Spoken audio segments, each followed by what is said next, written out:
Hey guys, আসসালামু আলাইকুম। যে কোনো স্ন্যাক্স আইটেমের টেস্ট বাড়াতে কিন্তু টমেটো সসের তুলনা নেই। আজকে আমি আপনাদেরকে তৈরি করে দেখাবো টমেটো সস, আর সাথে থাকবে টমেটো সস সংরক্ষণ করার টিপস। আশা করব আমার আজকের এই টমেটো সসের রেসিপিটি আপনাদের কাছে ভালো লাগবে। তো চলুন দেখিনি কীভাবে তৈরি করতে হবে। টমেটো সস তৈরি করার জন্য আমি এখানে পাকা লাল টমেটো নিয়েছি 1.5 কেজি পরিমাণ। টমেটো সসটা তৈরি করার জন্য কিন্তু অবশ্যই এখানে লাল পাকা টমেটোগুলোই নিতে হবে, এতে করে টমেটো সসের কালারটাও খুবই সুন্দর আসবে। তো এখন আমি এই টমেটোগুলোকে 4 ফালি করে কেটে নিয়েছি। এখন আমি এই টমেটোগুলোকে সিদ্ধ করে নিব।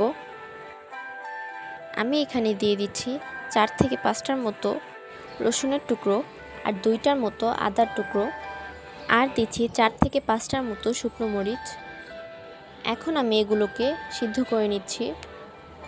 আমি এখানে কোনো পানি দিচ্ছি না, কারণ আমি এখানে ফ্রোজেন করা টমেটোগুলো নিয়েছি, তার জন্য এমনিতেই টমেটোগুলো থেকে পানি বের হয়েছে।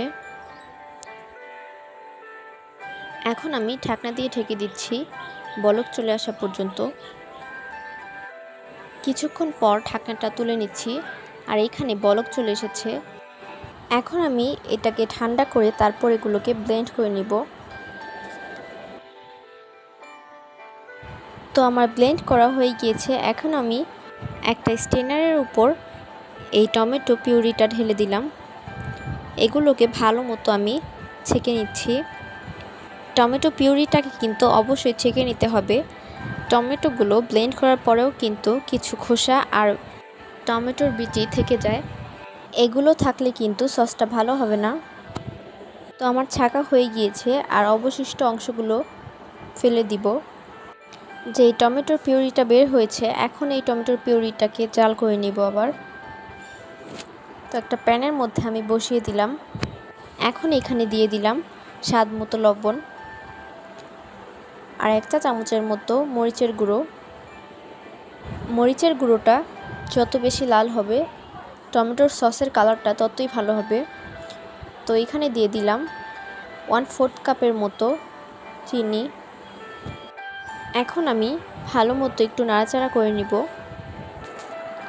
এই টমেটোর পিউরিটা কিন্তু এখনও অনেকটাই পাতলা, তার জন্য এটাকে আরও কিছুক্ষণ জাল করে নিতে হবে। এই টমেটো সসটাকে ঘন করার জন্য এখানে কর্নফ্লাওয়ার দিতে হবে। তো আমি এখানে 1 চা চামচের মতো কর্নফ্লাওয়ার নিয়েছি, আর দিয়ে দিচ্ছি 2 চা চামচের মতো হোয়াইট ভিনেগার। ভিনেগারটা কিন্তু অবশ্যই দিতে হবে। ভিনেগারের কারণেই এই টমেটো সসটা ভালো থাকবে কয়েক মাস পর্যন্ত। তো আমি এটাকে একটু ভালো মতো মিশিয়ে নিচ্ছি। মিশিয়ে নেওয়া হয়ে যাওয়ার পর এখন আমি এই টমেটো সসের মধ্যে এটাকে দিয়ে দিচ্ছি।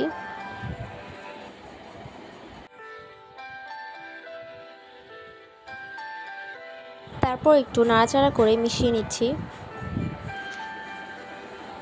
কর্নফ্লাওয়ার দেওয়ার পর কিন্তু এটাকে বেশিক্ষণ জাল করতে হবে না, 4 থেকে 5 মিনিটের মতো জাল করলেই কিন্তু হয়ে যাবে। এখন আমি এখানে দিয়ে দিচ্ছি তেঁতুলের কাঁধ। তেঁতুলের কাঁধটা দেওয়ার কারণে কিন্তু টমেটো সসের মধ্যে একটা টক ফ্লেভার চলে আসে, এর কারণে টমেটো সসের টেস্টটা কিন্তু অনেকটাই বেড়ে যায়। এখন আমি এটাকে একটু অনবরত নাড়াচাড়া করে নিচ্ছি। এই টমেটো সসটা হয়েছে কিনা বোঝার জন্য আমি একটা পাত্রের মধ্যে কিছু টমেটো সস নিয়ে নিচ্ছি। এখন এই প্লেটটা কিন্তু সোজা করলে দেখা যাবে যে টমেটো সসটা পড়তে একটু সময় লাগছে, তো এতে করেই বোঝা যাবে যে টমেটো সসটা হয়ে এসেছে। তো আমার এই টমেটো সসের ঘনত্বটা কিন্তু দেখেই বোঝা যাচ্ছে যে এই টমেটো সসটা হয়ে এসেছে। এখন আমি চুলার আঁচটাকে বন্ধ করে দিব। আর এই টমেটো সসটা সংরক্ষণ করার জন্য কিন্তু অবশ্যই এই টমেটো সসটা ঠান্ডা করে তারপর সংরক্ষণ করতে হবে। আর এই টমেটো সসটা যে কোনো কাচের বয়ম অথবা এয়ারটাইট কন্টেনার বা প্লাস্টিকের বোতলের মধ্যে রেখেও সংরক্ষণ করা যাবে। এই সসটাকে ফ্রিজের বাইরে রেখে সংরক্ষণ করা যাবে প্রায় 2 সপ্তাহের মতো, আর ফ্রিজের নর্মাল চেম্বারে রেখে এটাকে সংরক্ষণ করা যাবে প্রায় 4 থেকে 5 মাসের মতো। আর এর থেকে বেশি সংরক্ষণ করার জন্য এই সসটি ডিপ ফ্রিজে রাখতে হবে।